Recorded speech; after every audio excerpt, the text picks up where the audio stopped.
Hoy tenemos la última parte del Espíritu según la enseñanza de Jesús. Luego vamos a seguir con el Espíritu, lo que aprendemos de él en Hechos de los Apóstoles. Pero hoy tenemos la última parte de lo que Jesús enseñó sobre el Espíritu Santo. 4 puntos mayores tenemos en esta noche. Vamos con el primer texto y el primer punto. Dijo el Señor: por tanto, id y haced discípulos a todas las naciones, bautizándolos en el nombre del Padre y del Hijo y del Espíritu Santo. Mateo 28, 19. Está clarito aquí, por lo que dice el Señor, que cada vez que alguien confía en el Señor Jesucristo y empieza un seguimiento, un discipulado, empieza a ser discípulo de Jesús, debe bautizarse en el nombre del Padre y del Hijo y del Espíritu Santo. Ahora, esta frase o esta fórmula relativa al bautismo es muy reveladora acerca del Espíritu Santo. Esta fórmula nos muestra lo siguiente, que el Espíritu es parte del ser de Dios con quien nos identificamos. Repito, que el Espíritu Santo es parte del ser de Dios con quien nos identificamos. Es parte de lo que llamamos la Trinidad. Lo primero que vemos es que comparte la deidad junto con el Padre y el Hijo. Decíamos recién, forma parte de la Trinidad.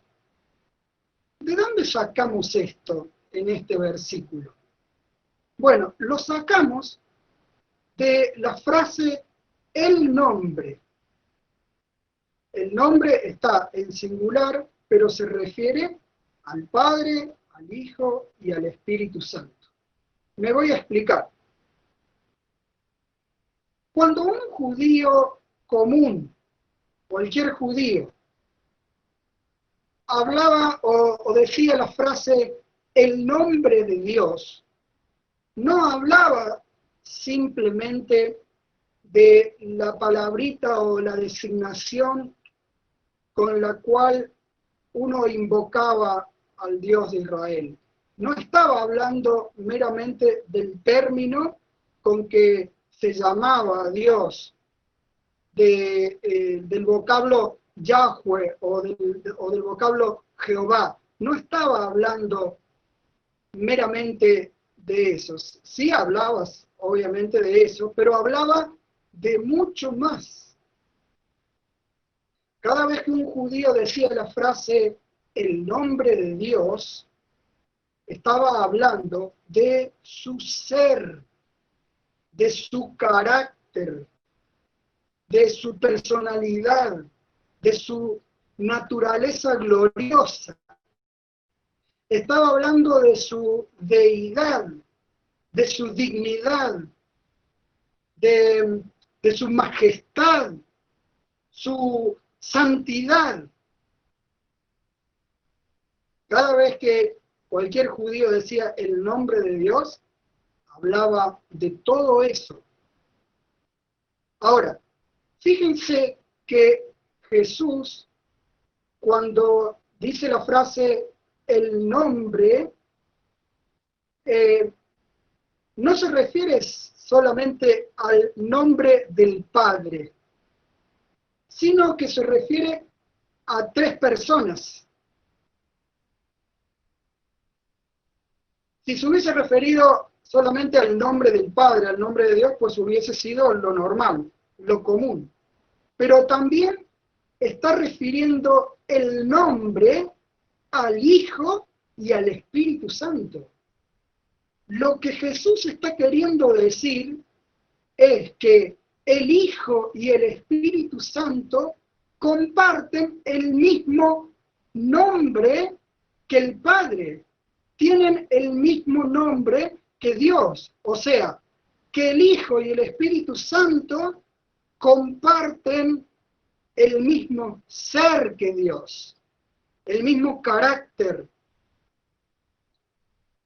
la misma personalidad, la misma naturaleza gloriosa. Comparten su deidad con el Padre, su santidad, su dignidad, su majestad. ¿Por qué? Porque aplica el nombre no solo al Padre, sino también al Hijo y al Espíritu Santo.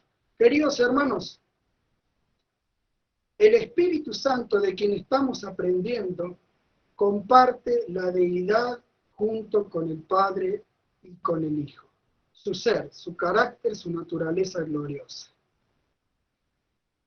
Cuando yo aprendo esto, tengo que volver a decirlo, tengo que confesar que realmente no tengo esta comprensión del Espíritu Santo. Muchas veces miro al Espíritu Santo, y lo digo con vergüenza, como si fuese, no sé, como un anexo de Dios. No lo miro con su misma majestad, dignidad. Quizás sí, teóricamente, quizás sí, porque lo he aprendido así en un nivel, pero en el nivel experiencial, en el nivel de reverencia, al nivel del corazón, mi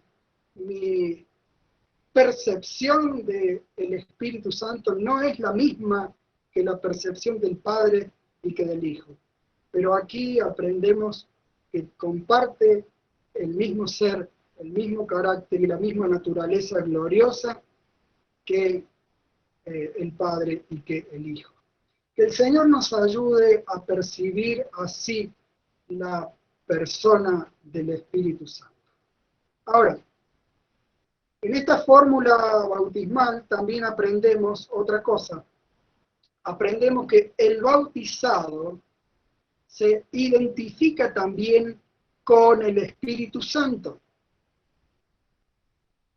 Cuando nos bautizamos, nos identificamos públicamente con Dios, ¿verdad? Declaramos solemnemente delante de los que están ahí presentes que Dios nos ha bendecido y que ahora nosotros lo honramos y lo seguimos y lo obedecemos. Eso es así y ya es mucho. Pero tenemos que ser más específicos. Cuando nos bautizamos, nos identificamos con cada una de las personas de la Trinidad. Nos identificamos, por supuesto, con el Padre y con el Hijo.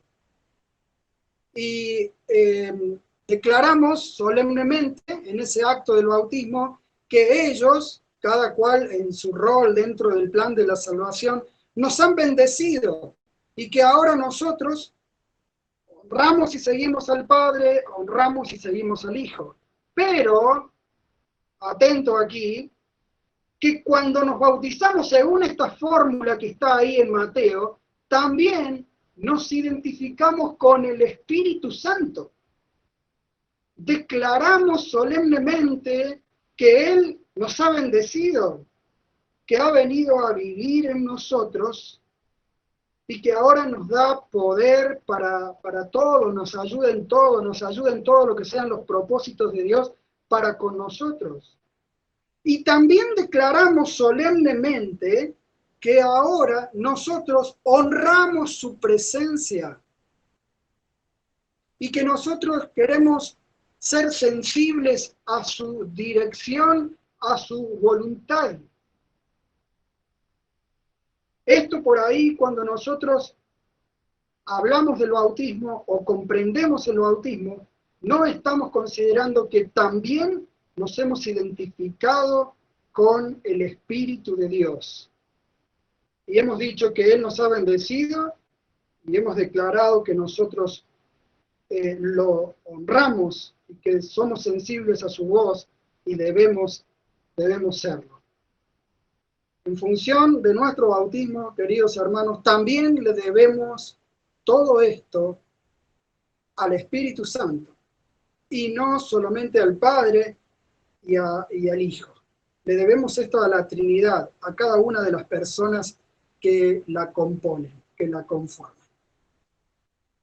Así que, bueno, esta frase bautismal ya habrán visto que es teológicamente densa y que ahí hay mucho que por ahí no teníamos en cuenta. Pero sí, por lo menos de esto se aprende que el Espíritu Santo es parte del ser de Dios con quien nos identificamos. Vamos al próximo punto. Dice este texto: luego le llevaron a Jesús a un hombre ciego y mudo que estaba poseído por un demonio. Jesús sanó al hombre para que pudiera hablar y ver. Cuando los fariseos oyeron del milagro, dijeron: con razón puede expulsar demonios. Él recibe su poder de Belcebú, el príncipe de los demonios. Jesús contestó: yo expulso a los demonios por el Espíritu de Dios, o sea, no por Belcebú.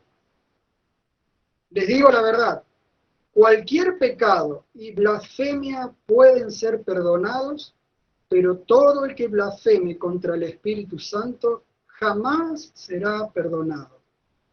Este no tendrá perdón jamás. Es culpable de un pecado eterno. Les dijo esto porque ellos decían: está poseído por un espíritu maligno. Lo que aprendemos de este pasaje es que al Espíritu Santo se le puede blasfemar imperdonablemente. No es que esté permitido blasfemarle, se entiende la frase, sino que es posible blasfemarlo de un modo que no tiene perdón. Bueno, todos nosotros sabemos que blasfemar quiere decir hablar mal de Dios. Quiere decir maldecirlo, insultarlo, ofender, decir algo ofensivo directamente en contra de Dios.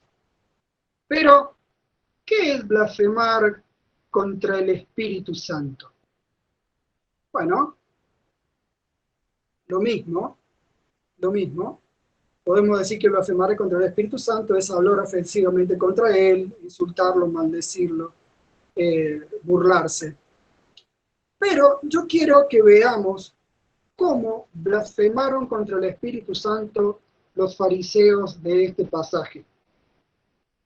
Los fariseos que menciona aquí este texto blasfemaron contra el Espíritu Santo atribuyendo una obra poderosa de Cristo al poder de Satanás, identificando de algún modo al Espíritu con Satanás, tratando al Espíritu de inmundo o maligno. Jesús acababa de hacer una obra realmente maravillosa. Le había devuelto la vista y la voz a un ciego y mudo. Había realizado una liberación y una doble sanidad. Realmente la obra que acababa de hacer Jesucristo era maravillosa, admirable, asombrosa. ¿Y con qué poder había hecho eso el Señor Jesucristo? Bueno, Él mismo lo dice. Yo expulso demonios y hago estas obras por el Espíritu de Dios. Ya lo vimos en otros puntos, que el poder con que obraba el Señor Jesús era el poder del Espíritu Santo. Ahora, los fariseos lo acusan de hacer esas obras portentosas por el poder del de Belcebú, del espíritu de los demonios, digo, del príncipe de los demonios. Entonces Jesús, ante esta terrible acusación, les dice que esa acusación era una estupidez ilógica y también que era una blasfemia contra el Espíritu Santo. Era una estupidez ilógica porque Satanás no puede expulsar a sus propios soldados. Y si lo hiciera, estaría debilitando su propio reino, estaría yendo rumbo a la quiebra y a la ruina. Y era una blasfemia contra el Espíritu Santo porque estaban identificando al Espíritu con Satanás, con el príncipe de los demonios, con un espíritu inmundo. Al Espíritu Santo, benefactor y tierno, lo estaban identificando con un espíritu inmundo, destructor y cruel. Si esto no era hablar mal del Espíritu Santo, entonces, ¿qué era? Si esto no era ofenderlo directamente, entonces, ¿qué lo era? Esto era blasfemar contra el Espíritu Santo. Blasfemar contra el Espíritu de Dios.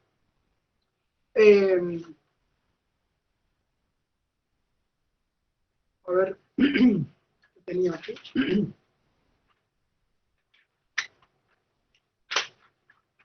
Tenía algo más para compartir en este punto.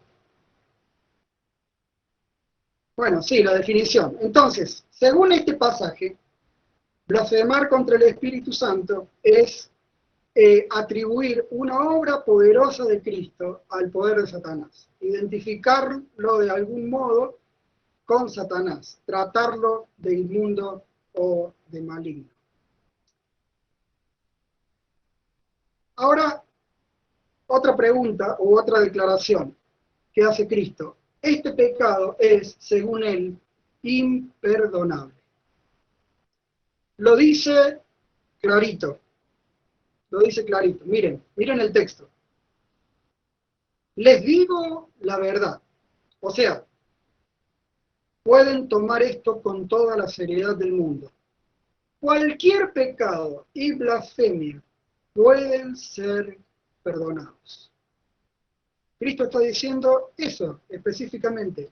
Todos los pecados que a ustedes se le vienen a la mente pueden ser perdonados, incluso una blasfemia contra el Hijo del Hombre, dice el Evangelio de Lucas. Todo puede ser perdonado. Y de hecho tenemos al mismo apóstol Pablo. Él mismo dice en 1 Timoteo capítulo 1, versículo 13, que antes de conocer a Cristo, él había sido blasfemo, o sea, que lo había insultado y había hablado muy ofensivamente, directamente contra Jesucristo, contra el Mesías. Y aparte también había perseguido a la iglesia y había estado de acuerdo en su muerte. La había maltratado. Sin embargo, cuando vino a Cristo, todos esos pecados le fueron perdonados. Él dice, fui recibido a misericordia. Así que todos los pecados pueden ser perdonados, incluso la blasfemia contra el Hijo del Hombre, contra Cristo. Pero miren cómo sigue el texto. Pero todo el que blasfeme contra el Espíritu Santo jamás será perdonado. 1. Este no tendrá perdón jamás. 2. Es culpable de un pecado eterno. 3 veces lo dice. Clarísimamente, explícitamente lo dice. La blasfemia contra el Espíritu Santo es imperdonable. Dios no querrá salvar, no quiere salvar a quien blasfeme contra el Espíritu de Dios.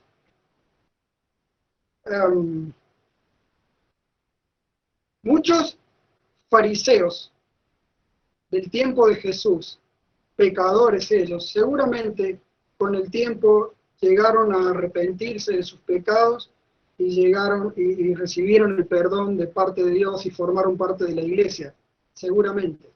Pero estos fariseos de este pasaje que habían blasfemado contra el Espíritu Santo, seguramente no fueron perdonados, no experimentaron de ninguna manera ni el arrepentimiento y por supuesto el perdón de Dios. ¿Por qué? Porque la blasfemia contra el Espíritu Santo es un pecado imperdonable. ¿Quién puede cometer este pecado tan terrible? Bueno, solo los incrédulos muy duros pecan así.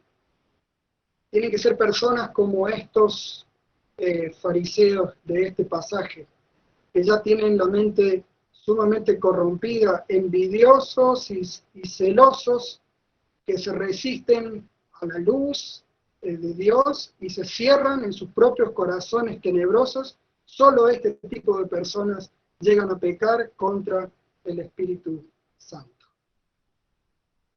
Muy bien, entonces se lo puede al Espíritu blasfemar imperdonablemente. Vamos con el próximo punto. Este pasaje dice: el Espíritu de verdad, Él vendrá del Padre y dará testimonio acerca de mí.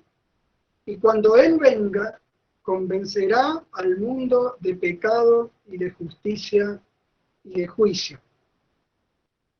Aquí tenemos que el Espíritu Santo da testimonio acerca de Jesús.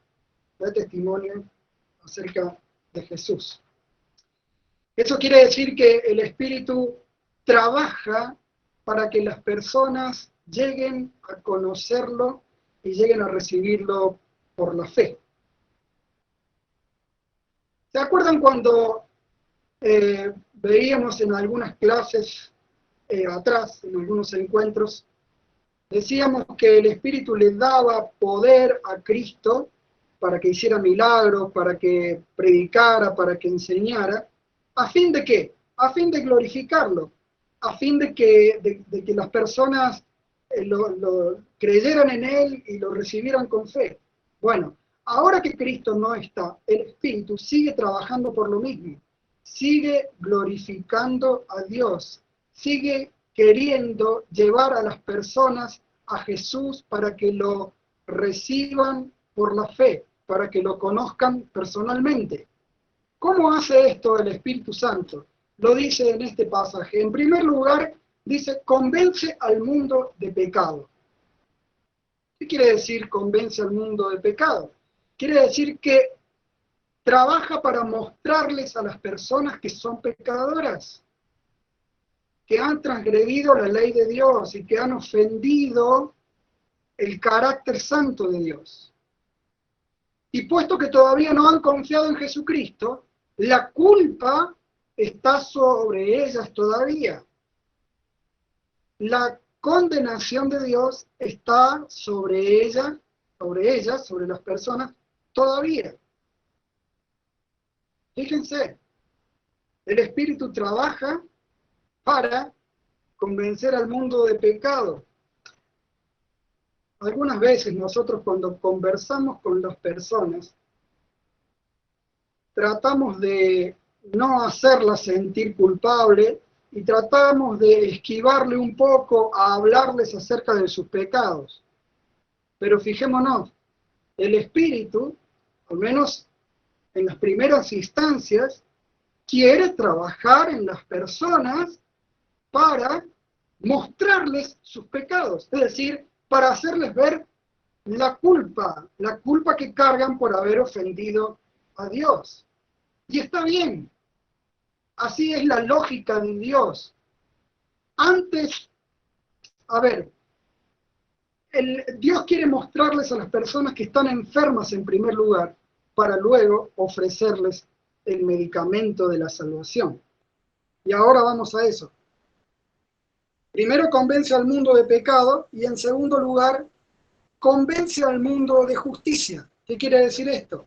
Que el Espíritu trabaja para mostrarles, bueno, por un lado quiere mostrarles a las personas que Dios, como es justo y recto, no puede pasar por alto esas transgresiones y esos pecados que acaba de mostrarle que cometieron las personas.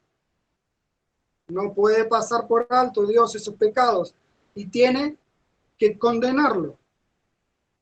Y por otro lado, el Espíritu lo que hace es mostrarles a las personas que ellas pueden ser libradas gratuitamente, pueden ser declaradas de una manera completamente gratuita, libres de esa condenación.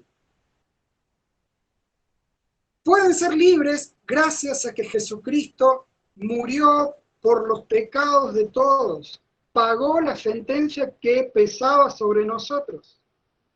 Pueden ser libres si se arrepienten de sus pecados y confían en Jesucristo como Salvador. Así que el Espíritu comienza mostrándoles a las personas sus pecados y luego quiere convencerlas de justicia, quiere mostrarles que Dios es justo y que hay también una declaración de justicia para nosotros si confiamos en Jesucristo. Por último, el Espíritu da testimonio de Jesús también convenciendo al mundo de juicio. Esto quiere decir que el Espíritu quiere mostrarles a las personas que si ellas no acceden a confiar en Jesucristo y a recibir esa declaración de perdón de parte de Dios, van a ser juzgadas, van a tener el mismo fin que el príncipe de este mundo. Satanás va a ir a parar al lago de fuego y azufre. Todos los que no aceptan la justicia de Cristo, su perdón, tendrán el mismo fin que él, el mismo fin que el diablo. Así que, queridos, el Espíritu Santo hoy, que no está Cristo en persona aquí, sigue trabajando para llevar a las personas a que se encuentren con Él personalmente y lo reciban por la fe. Y lo hace de este modo, mostrándoles a las personas que son pecadoras, mostrándoles la justicia de Dios y mostrándoles el juicio, el juicio que recibirán si no acceden a la justicia de Dios. Gracias al Señor por este ministerio del Espíritu Santo. Cada vez, hermanos queridos, cada vez que una persona escucha el Evangelio y se arrepiente de sus pecados y confía en Jesucristo, es porque el Espíritu Santo estuvo obrando en ella. Es gracias a Él. Y cada vez que una persona que escucha el Evangelio no lo recibe, no confía en Jesucristo, es porque esa persona se resistió a la obra del Espíritu Santo. No aceptó su obra. ¿Se acuerdan cuando el apóstol Pablo le predicó a los atenienses?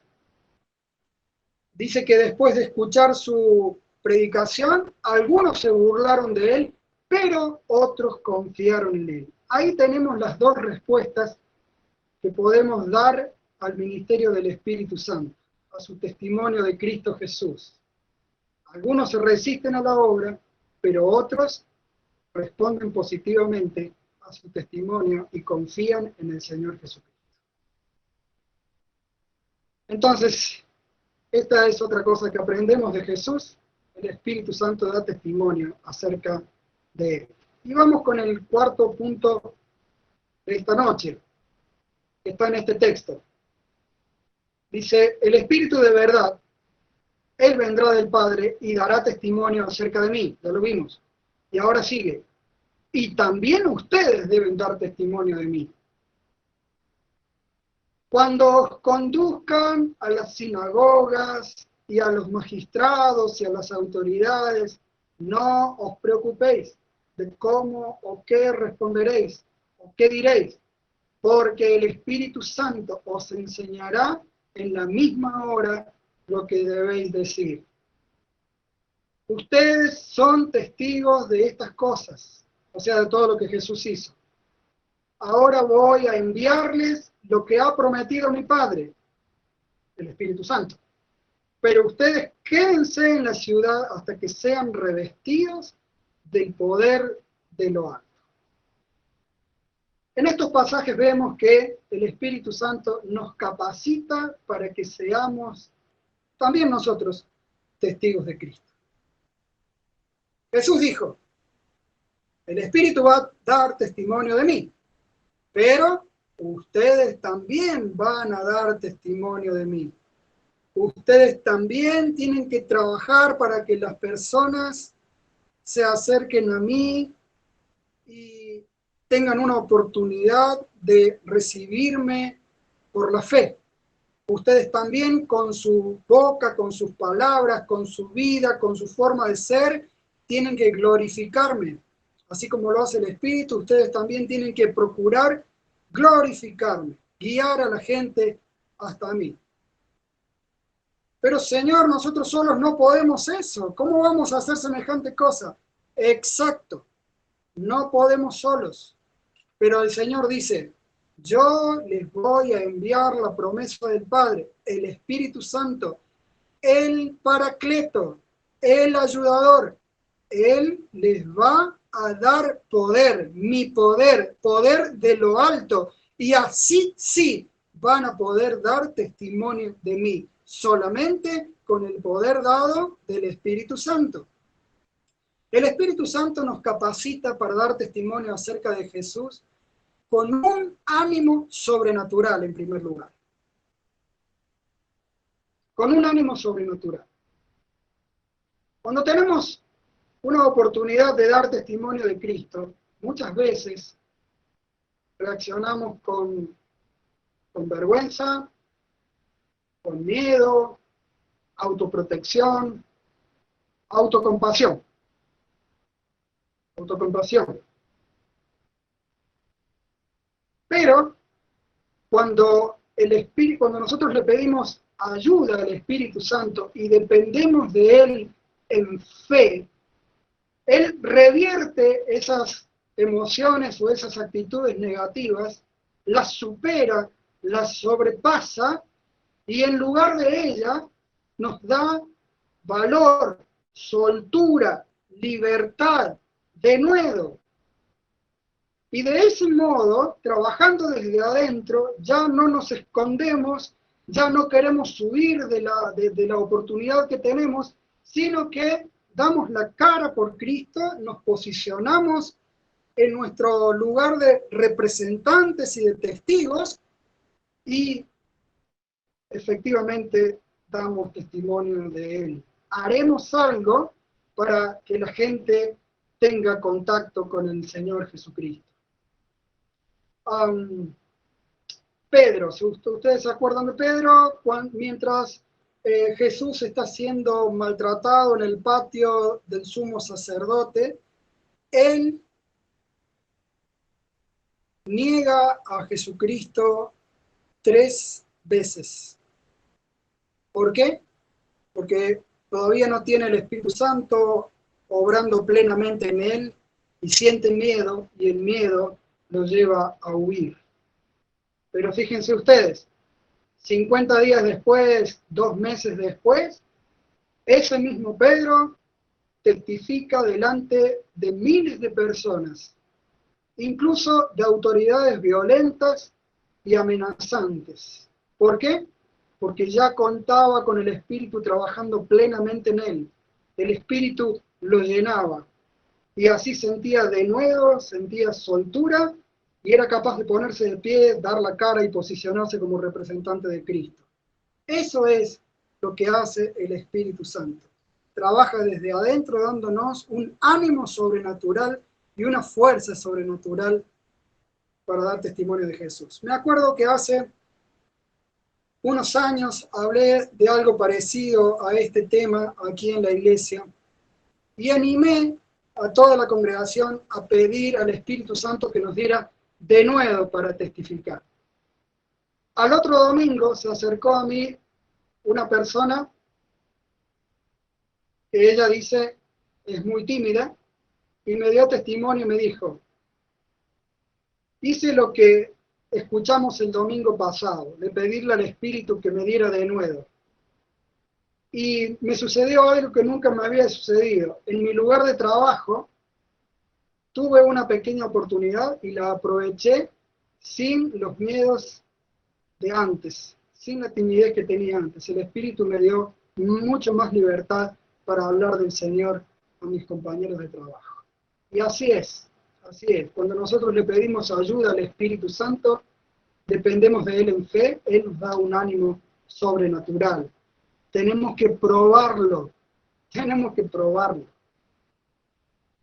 Y en segundo lugar, Él nos capacita para que seamos testigos de Cristo con palabras apropiadas. Suele pasar también que cuando tenemos una oportunidad o cuando pensamos en ellas, nosotros nos decimos a nosotros mismos, pero yo no sé cómo hablar de Cristo, o si me hacen alguna pregunta, no tengo tanto conocimiento como para responderlas, y al final, pues, no estoy capacitado yo. Pero aquí, en estos pasajes que hemos leído, dice que no tenemos que estar ansiosos cuando anticipamos una oportunidad para dar testimonio de Jesús. No tenemos que estar ansiosos. Tenemos, de nuevo, que mirar hacia Él, depender de Él. Y Él dice que nos va a enseñar qué decir y cómo responder. Tal vez no seamos eruditos, tal vez recién seamos convertidos a Cristo Jesús, pero si dependemos del Espíritu, Él nos va a llevar a decir algo útil para esa conversación, algo conveniente. Y si nos hacen alguna pregunta, nos va a llevar, nos va a conducir a responderla también de una manera apropiada. Una vez me subí a un micro de larga distancia, me senté al lado de era una mujer, y yo sentí que el Señor me decía, bueno, tenés que aprovechar esta oportunidad para hablar de Él. Y yo dije, no tengo la menor idea cómo conversar o cómo comenzar una conversación. Y le dije, Señor, ayúdame vos. Si querés que hable, ayúdame vos. Y no sé cómo fue, pero la conversación comenzó. Y a partir de que nos dijimos el nombre con la persona, yo dije, bueno, yo me llamo Diego, y la mujer me dijo que se llamaba Saidja. Me acuerdo todavía del nombre, Saidja. Y a partir de los nombres, nos fuimos, el Espíritu Santo fue llevando la conversación hacia el testimonio de Jesucristo. Algún día, si quieren, les cuento cómo fue el curso de la conversación. Pero quiero decirle que cuando nos ponemos en la mano del Espíritu, Él de alguna forma acomoda las cosas y nos guía en una conversación. Solamente tenemos que ponernos en las manos del Espíritu Santo. Bueno, mis queridos hermanos, nosotros también tenemos que dar testimonio de Jesús. Y solos no podemos. Por eso Jesús nos da su Espíritu. El Padre nos da el Espíritu Santo, el Paracleto, el ayudador, poder de lo alto, para que nos capacite con un ánimo sobrenatural y también con palabras apropiadas. Tenemos que probar en esto al Espíritu Santo. Pidámosle ayuda, dependamos de Él en fe. Él se va a encargar. No sé cómo, tranquilos, no tenemos que estar ansiosos. Él se encarga, Él se encarga. Bueno, mis queridos hermanos, repaso. El Espíritu Santo según la enseñanza de Jesús, tercera parte. Vimos hoy que es parte del ser de Dios con quien nos identificamos. Que lamentablemente se le puede blasfemar de un modo imperdonable. Que da testimonio acerca de Jesús y que nosotros también nos capacita para que seamos testigos de Cristo. Por medio de estas enseñanzas sigamos creciendo en el conocimiento de aquel que nos acompaña y que habita en nosotros y que trabaja para nuestra transformación. El Señor nos bendiga